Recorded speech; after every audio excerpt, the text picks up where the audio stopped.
राज्यात अतिवृष्टीमुळं भयानक असं थैमान त्या ठिकाणी घातलं गेलं होतं आणि पूर्ण राज्यात पाण्याचा अहंकार, पावसाचा, पुराचा. आता काही ठिकाणी पाऊस कमी पडला आहे, पण पाऊस कमी पडला, धरणं भरली. कधी कधी काही ठिकाणी तर असंही दिसतं का पावसाचं प्रमाण कमी आहे पण नुकसान बाकी आहेच, कारण धरणं भरली, धरणांमधलं पाणी सोडलं. पर्यायाने ते खाली पाऊस कमी असतानासुद्धा महापूर किंवा नुकसानी ह्या मोठ्या प्रमाणात झाल्या. आणि म्हणून शासन तसं एकदम कटिबद्ध आहे. कालच्या कॅबिनेटमध्ये सुद्धा सगळा जवळपास पूर्ण वेळ हा शेतकऱ्यांच्या अडीअडचणी संदर्भात किंवा ह्या पुरात ज्या काही नुकसानी झाल्या त्याला दिलासा देण्याच्या संदर्भात चर्चा पूर्ण वेळ त्या ठिकाणी झाली. मुख्यमंत्री, दोन्ही उपमुख्यमंत्री आणि सर्व जे मंत्रिमंडळ होतं त्यांनी सगळ्या प्रकारची विभाग वाईज त्या ठिकाणी माहिती दिली. अधिकाऱ्यांनी खूप चांगल्या पद्धतीची माहिती संकलन केलेली आहे आणि त्या पद्धतीने त्याचा शेतकऱ्याच्या पाठीमागं सरकार हे 100% भक्कमपणे उभं आहे. त्याच्यामुळं शेतकरी बांधवांना मी एक विनंती करेन की कोणीही नाउमेद न होता निश्चित सरकार हे आपल्या पाठीशी आहे असं म्हणून त्या ठिकाणी आलेल्या संकटावर मात करण्याची गरज आहे अशी माझी विनंती आहे. कुठल्याही प्रकारचा चुकीचा विचार किंवा चुकीचं मनात आणू नये अशी माझी शेतकरी बांधवांना किंवा तमाम जनतेला विनंती. आज माझ्याकडं आपण आलात, मी तुम्हा सर्वांना मनापासून धन्यवाद देतो आणि उद्याच्या दसऱ्याच्याही सगळ्यांना शुभेच्छा देतो आणि आपल्या वतीनं तमाम महाराष्ट्रातील जनतेलासुद्धा उद्याच्या विजयादशमीच्या त्या ठिकाणी शुभेच्छा. आता विभागाचा FDA अन्न औषध प्रशासनाच्या संदर्भात सांगायचं जर झालं तर आता आपण बऱ्याच दिवसापासून, तसं तर सुरुवात आपण आषाढी वारीपासून केली होती, त्याचं मी आपल्याला सांगितलं होतं का कशा पद्धतीनं आपण जातो आहे. पण आता एक सणाचा पिरियड मला वाटतं हा जवळपास गणेश कार्यक्रमापासून, गणेश चतुर्थीपासून सुरू होऊन तो दिवाळी होईपर्यंत म्हणजे पाडवा तोपर्यंत सणाला सण असे सगळे सण चालू आहेत. म्हणून आपल्या विभागाची जबाबदारी म्हणून आपण सगळ्या ठिकाणी जेवढे अधिकारी आहेत तेवढ्यांना अलर्ट राहण्याचा त्या ठिकाणी सूचना दिल्या होत्या आणि त्या पद्धतीनं त्यांनी जे आहेत त्यांनी खूप चांगल्या पद्धतीचं काम त्या ठिकाणी उभं केलं आहे. आता आपल्याकडं 189 माणसं मी जी मागं सांगितली ती, त्यांचं ट्रेनिंग काहींचं 8 दिवसात संपतं, काहींचं 15 दिवसात संपतं, कारण त्यांच्या बॅचेस केल्यात आणि त्यानंतर अजून कामाला आपण जोर देऊ. आज विभागानं एकूण 1594 दुकानांची तपासणी केलेली आहे. अन्न नमुने 2369 त्या ठिकाणी घेतले. निष्पन्न झालेलं 513 आहेत, कमी दर्जाचे त्याच्यात 26, लेबल दोष असलेले 4 आणि असुरक्षित असे 11. एकूण अहवाल प्राप्त 554, निलंबित नमुने 1815. आता मध्यंतरी आपण मोठमोठ्या शहरांमध्ये का जनजागृती असे कार्यशाळा घेतली होती. छोटे टपरीधारक आहेत किंवा टपऱ्यांवर जे समजा जे वस्तू विकतात, मग भजी असतील, पाव असतील, त्यांना कशा पद्धतीनं काळजी घ्यावी अशा पद्धतीची कार्यशाळा घेऊन त्यांना सूचना केल्या होत्या. अन्न पदार्थाचे घेण्यात आलेले नमुने एकूण दुधाचे आहेत 227. खवा मोठ्या प्रमाणात आता दिवाळी किंवा गोडधड ह्या सणांच्या काळात म्हणून खव्याचे काही नमुने आपण घेतलेत, ते जवळपास 130 घेतलेत. तूप 171, खाद्यतेल 357, मिठाई 658, सुकामेवा 53, चॉकलेट 31 आणि इतर 742 असे मोठ्या प्रमाणात त्या ठिकाणी नमुने घेतलेत. थोडासा अडचण आहे आपल्याला रिपोर्ट येण्याच्या संदर्भातला सगळ्याच अडचणीतून, तरीही बऱ्यापैकी त्या ठिकाणी त्याचे नमुन्यांचं विश्लेषण त्या ठिकाणी झालं आहे. माणसांचं नेहमीच आपण सांगत आलो आहे, तर आहे तीच परिस्थिती का आपल्याकडं 189 आपण नवीन भरलेत, सहाय्यक आयुक्त आपण 8 भरलेत, औषध निरीक्षक 109 पुन्हा भरण्याच्या संदर्भातली आपण त्याची तयारी केलेली आहे. पदोन्नती काही लोकांना बऱ्याच वर्षापासून पदोन्नती नव्हती, तर सहाय्यक आयुक्तांना 4 लोकांना आणि सहाय्यक आयुक्त औषध यांना 4 लोकांना, औषध निरीक्षकांना 36 लोकांना त्यांनाही त्या ठिकाणी प्रमोशन देऊन त्यांच्या पोस्टिंग दिल्यात. असं सगळं एकूण डिपार्टमेंटचं सध्याचं सुरू आहे. प्रयोगशाळेंच्या बांधकामाचं नाशिकची प्रयोगशाळा बळकटीकरणासाठी 23 कोटी रुपये लागतात. तर त्याही दृष्टीनं काल चर्चा केली, आदरणीय दादांबरोबर तशी बैठक घेतली होती. प्रयोगशाळांचा असेल किंवा हापकींचा असेल याच्या संदर्भातली निधीशिवाय कुठलीच बाब पुढं सरकत नाही, म्हणून काल एक 250 कोटींची मागणी आपण केलेली आहे. 25 कोटी तात्काळ त्या ठिकाणी त्यांना मंजुरी करून दिलेत आणि 250 कोटीत मग वेगवेगळे विषय आहेत. त्याच्यात काही इमारतींची बांधकामं आहेत, लॅबचे बांधकामं आहेत, ते करण्याच्यासाठीचा प्रयत्न सुरू आहे. मध्यंतरी आपण दूध भेसळांविरुद्ध एक कडक कारवाई केली, याचा सध्या काय स्टेटस? सध्या थंडावलेली नाही, सुरूच आहे. पण त्यावेळेला एक ती मोहीमच म्हणून तर अजूनही एक कल्पना आहे का ह्याच सीझनमध्ये आता आपल्याला एखाद्या का होईना एक 2-4 ठिकाणी का होईना तो प्रयोग करावा लागेल, कारण त्याचा लगेच परिणाम हा जाणवतो. म्हणून त्याचं तशा पद्धतीने करू आपण. अधिकाऱ्यांना तशा सूचना दिल्या.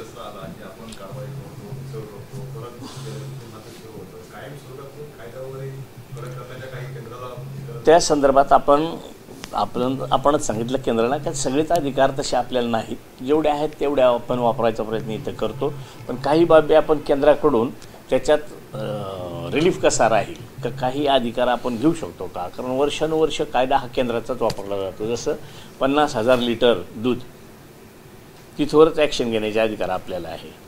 आणि दूध भेसळ हा जर विषय करायचा ठरला तर मोठे क्वांटिटीत दूध जिथं होतं तिथं जास्तीचं भेसळ होतं, अशा पद्धतीनं काही निदर्शनास येतं. म्हणून त्या अधिकार आपल्याला पोहोचत नाही. तर त्या बाबतीत त्याचं उद्दिष्ट किंवा त्याचे 50,000च्या पेक्षा लाखभर लिटरला आपल्याला त्याचे अधिकार घेता येतील का, त्या बाबतीत विनंती करू.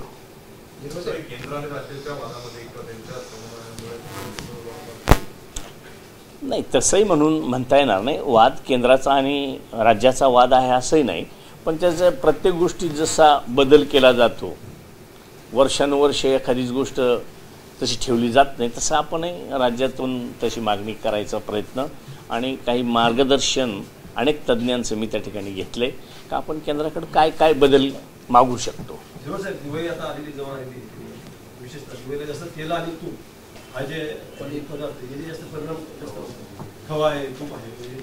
तुमची ज्या मोहीम जी आहे तुम्ही मोहीम ती कशी राबवणार तुम्ही कशी कारवाई करायची? कार्यवाही म्हणजे एवढा मुंबई राज्यामध्ये स्टाफ खूप कमी दिसतंय एवढ्या मोठ्या राज्यात ही दिवाळी मोठी असणार नाही. तसे मग प्रत्येक विभाग वाईज जे अधिकारी आहेत मग आपण असं कॅम्पिंग करून एकत्र अधिकारी करून काही प्रबोधनही करू शकतो.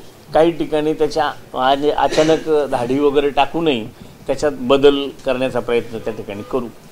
चालू आहे तसं. आपण नमुने घेतो, प्रयोगशाळेत पाठवतो, त्याचा अहवाल यायला परत आपल्याकडे साफ करण्याच्यामध्ये बराच वेळ जातो. मोबाईल किट किंवा असं काय मूवेबल किट तुम्ही अवेलेबल करून देणार तर तुमच्या असं खूप चांगल्या यंत्रणा नव्या आल्या, परंतु त्या खरेदी करणं किंवा त्याच्यासाठी लागणारा निधी, आणि म्हणूनच कालच दादांनी सांगितलं का तुमच्या विभागाला बजेटमध्ये आता जे आम्ही मागणी केली होती ते देणार, पण अजूनही तुम्हाला काही लागणार असेल तर टप्प्याटप्प्याने त्या ठिकाणी निधी देण्याच्या बाबतीत ते आश्वासित केलं आहे.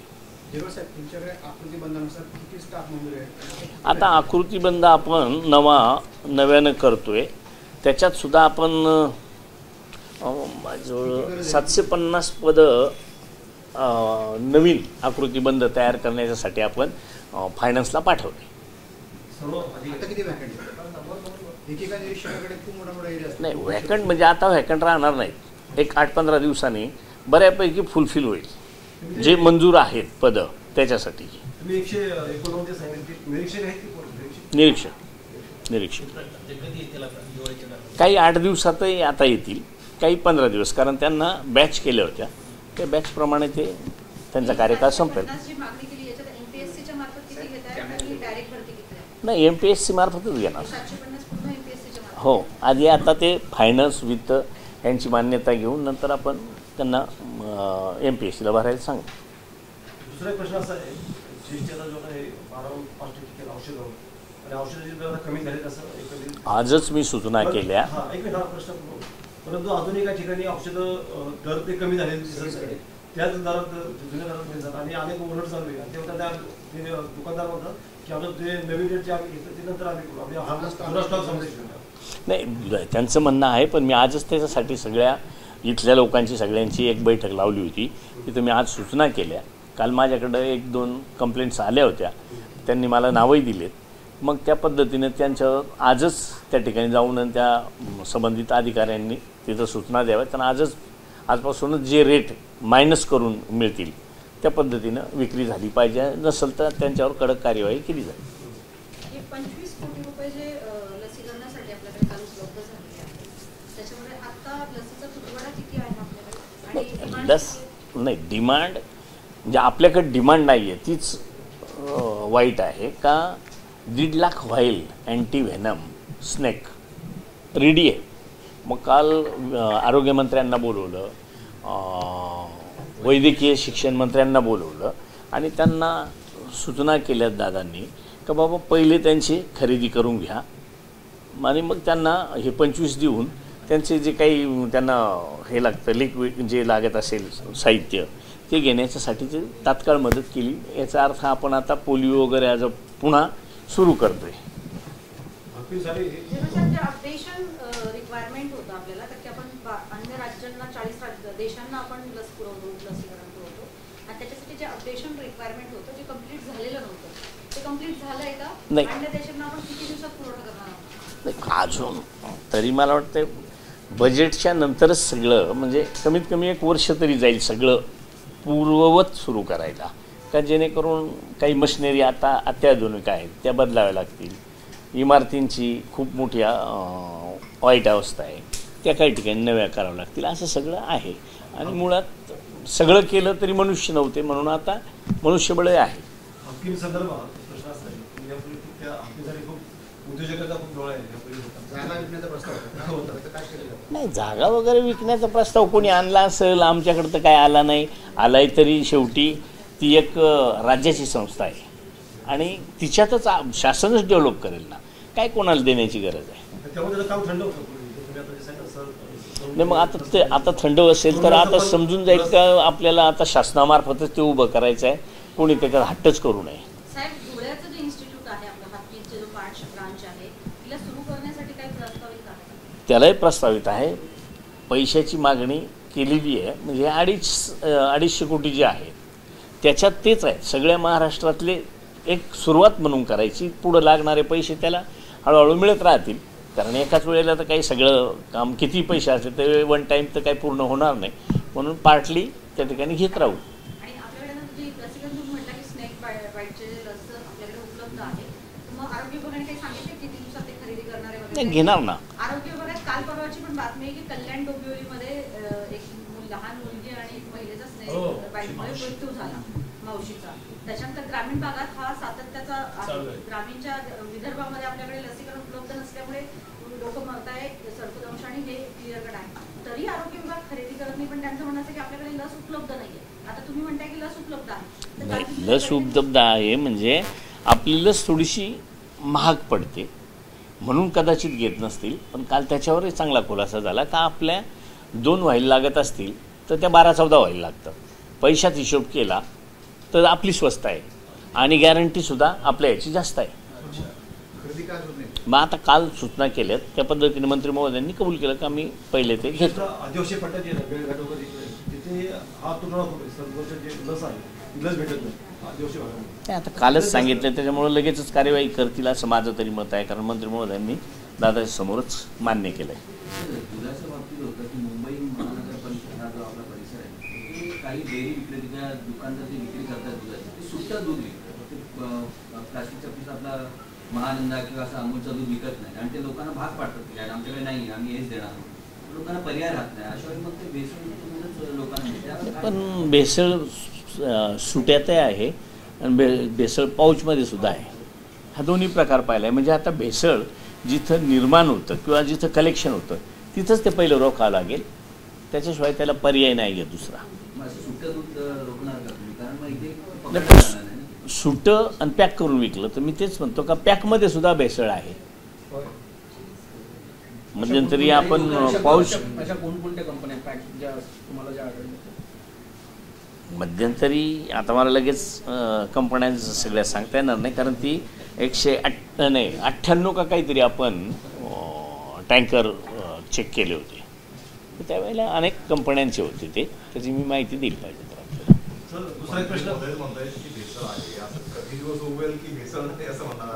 आपण सगळ्यांनी ठरवलं तर होईल, कारण रात्री आम्ही असेच बसलो होतो, तसं चर्चा होती. ती कार्यकर्ते होते, ग्रामीणचे होते, ते म्हणत होते लोकांना असं का नाही वाटत का मी भेसळ करतो माझ्याच मुलांना घालतो, असं नाही का ते काय त्यांच्यासाठी वेगळं करत असलं असं काही आहे का? समजा ते दुधातलं भेसळ, कदाचित दूध त्यांचा निर्भेळ घरी वापरत असतील, पण त्याच दुधापासून बनवलेला खावा तो भेसळच, त्याच्यापासूनच बनवलेले स्वीट ते भेसळच, म्हणजे तेही खातातच ना. सगळेच पदार्थ तर काही घरी नसतील बनवत. म्हणून माझी विनंती आहे, आतापर्यंत झाला असेल, भरपूर लोकांनी प्रयत्नही केला आहे, माझी तर विनंतीच राहील का आपण हे पाप करतो ते आपल्या हातून होऊ नये. पैसा ह्या हाताने त्या हाताने कसाही का होईना पण कष्टाचे फळ मिळतच असेल, फक्त ते मर्यादेत ठेवावं किंवा निर्भेळ द्यावं, तशी मिळतील ना. प्रश्न वेगळा आहे माझा. गेले काही दिवसापासून महाराष्ट्रात आंदोलन चालू आहे, विशेषतः धनगर समाजामध्ये काही समाज मागणी करतात की आम्हाला त्या समाजामध्ये समाविष्ट करा, परंतु आदिवासी समाज अजून ते नेते त्यांना विरोध करत नाही किंवा जास्त विरोध सुरू झाला ना. आता काहीतरी 1-2-3 विदर्भातच मोर्चे झाले. मध्यंतरी केराम साहेबांनी वगैरे त्यांचं नेतृत्व केलं.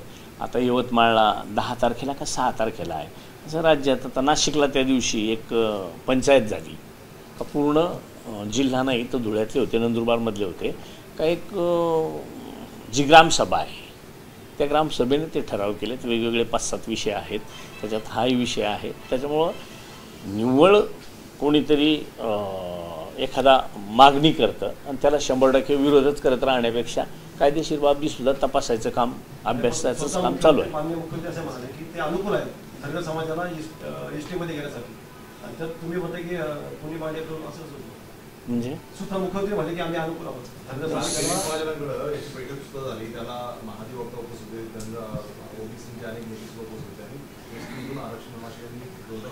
नाही, त्यांनी मागणी केली म्हणजे मागणी करणं त्यांचा राईट आहे, पण शेवटी त्याला प्रक्रिया आहे. आता माझ्या विरोधात तेच माझे काही दोस्त, माझे काही मित्र बोलतात, बंजारा समाजाचे असतील, धनगर समाजाचे असतील, का मी ते म्हणतो का त्या SC आणि ST जायचं असेल तर त्याला प्रक्रिया ठरलेली आहे, ती राज्याच्या आधी नाही असं मला तरी वाटत नाही.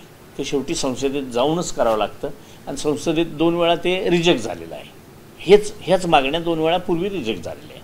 त्याच्यामुळं त्या पद्धतीनं जाऊ. समाजाला एसटीमधून आरक्षण मिळवणं, संभाजीनगरमध्ये एका युवकाने आत्महत्या केली आहे, काल एका सरपंचाने गाडी घेतली, हिंसक सगळं. पण असं माझी तरी सगळ्यांना विनंती आहे, घटनेनं सगळ्यांना अधिकार दिलेत, मागायचं आहे. जर खरं अतिक्रमण होत असेल तर त्याला विरोध करणं किंवा त्याला बाजू मांडणं हाही त्याचा समोरच्याचा अधिकार आहे. पण एखादी आत्महत्या करून आणि हे प्रश्न काय मार्गी लागतील असं नाही, म्हणून स्वतः त्याच्या कुटुंबाला त्याने मुकू नये अशी माझी विनंती. ABP माझा, उघडा डोळे बघा नीट.